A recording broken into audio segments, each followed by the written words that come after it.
Intrigue swirls around the future of Steve Bannon at the White House in the aftermath of Donald Trump's management of last weekend's attacks by white nationalists in Charlottesville, Virginia.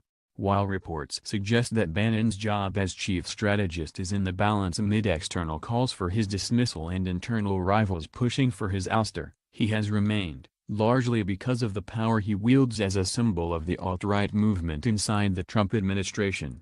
The New York Times has reported that Congressman Mark Meadows, leader of the House's Freedom Caucus, warned the president that he would lose his base without Bannon. The result is a stalemate. Bannon has managed to hold his following over the head of Trump, and so he has stayed his own execution. However, Trump's concern that Bannon's departure would deprive the administration of its benefits among the energetic alt-right reveals just how insecure the president is of his status with this constituency.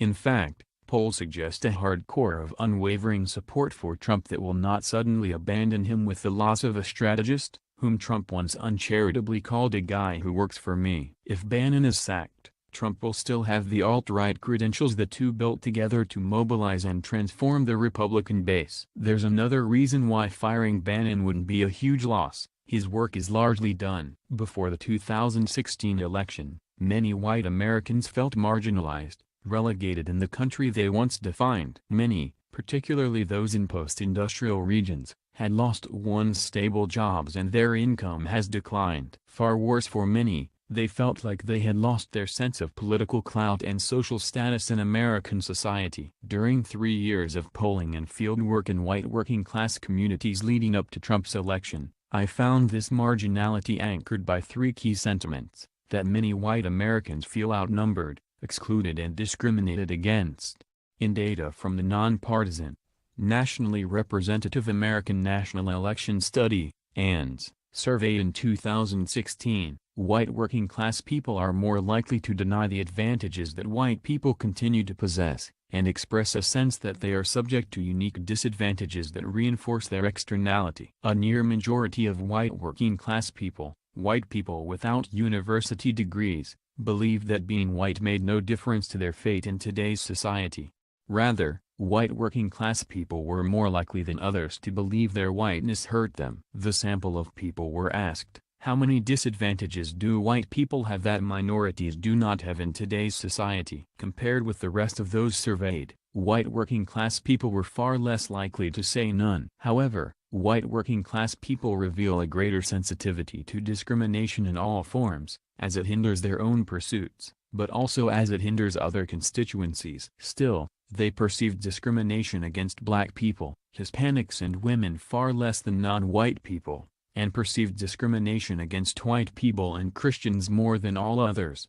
When compared with non-working-class white people, a greater share of white working-class people believed that losing jobs to minority candidates was extremely likely. They were also more likely to believe that whites working together is extremely important. In his time on the Trump campaign and in the White House, Bannon cultivated this frustrated undercurrent and channeled Trump to address their sentiments, ushering in a renaissance of white identity in the U.S. that harnesses the latent energy in a constituency that has disoriented the Republican Party and American politics. For white communities with nationalist grievances, the Trump administration's list of achievements looks like this. January 24, 2017, withdrew from the Trans-Pacific Partnership. 25th of January, heightened immigration enforcement and broadened the category of people subject to deportation. 25th of January, ordered the construction of a border wall and the tripling of border agents. 25th of January,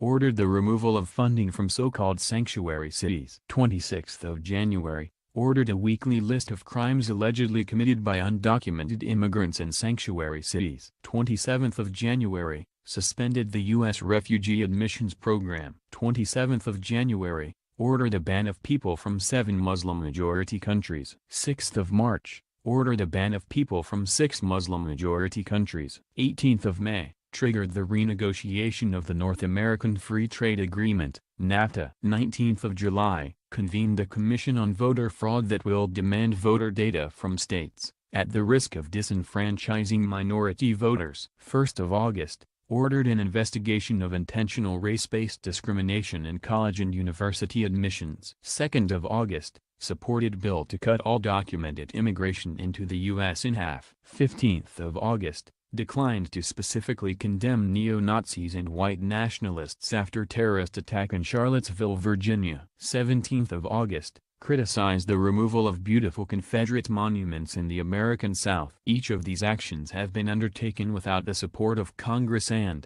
in many cases, without the support of the courts. In fact, many have yet to be enacted because they await court approval, were declared unconstitutional or require the appropriation of money by Congress. Others require no such checks. Rather, they have made use of presidential authority to execute policies that bypass institutional deliberation to do what was once unthinkable, rendering them a spontaneous, miraculous quality to those on the alt-right who buy into Trump's messianic self-image.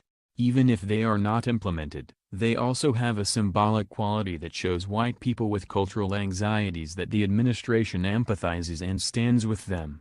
No doubt, Bannon still thinks there is more to do. We know this is true, because we have seen the list on his whiteboard. Many of his goals can be checked off. However, he has well documented, and neatly scribed, ambitions to curtail immigration further, overhaul the tax code and, according to his recent interview with the American Prospect, the economic war with China is everything. However, these broader goals are impossible to pursue without judicial approval or cooperation from a skeptical Republican Party, and therefore less feasible. In other words, the low-hanging fruit in his economic nationalism agenda has been picked. Bannon's most attainable, sustainable, and most frightening achievement is white Americans' renewed sense of racial consciousness, a sense of shared destiny that was once shamed as unpalatable and ignored by mainstream politicians. He has wielded pervasive fear about demographic change into immense, cathartic political capital in support of Trump and his crusade against political correctness, foreigners and other threats to the historic American social hierarchy. In the INS survey from 2016, when a nationally representative sample of white Americans was asked, "How important is being white to your identity?" the proportion who said extremely important nearly doubled from 2012 to 2016. While the increase was not as dramatic among white people without a university degree, they were more likely to report the extreme importance of their whiteness at both junctures. More than anyone else in the Trump administration led by military brass and plutocrat CEOs, Bannon sensed this groundswell of frustration, fear and racial consciousness. His agenda persuaded many people in swing states to turn against the Democratic Party in the 2016 election, and it has forged an indefatigable core of support that will stay with Trump through the next general election and beyond. Viewed in this way, in 7 destructive months, Bannon has done what earlier strategists like David Axelrod and Karl Rove took 4 years to achieve. Justin Gest is an assistant professor of public policy at George Mason University, and author of The New Minority, White Working Class Politics in an Age of Immigration and Inequality, Oxford University Press. He will publish The White Working Class, What Everyone Needs to Know in 2018.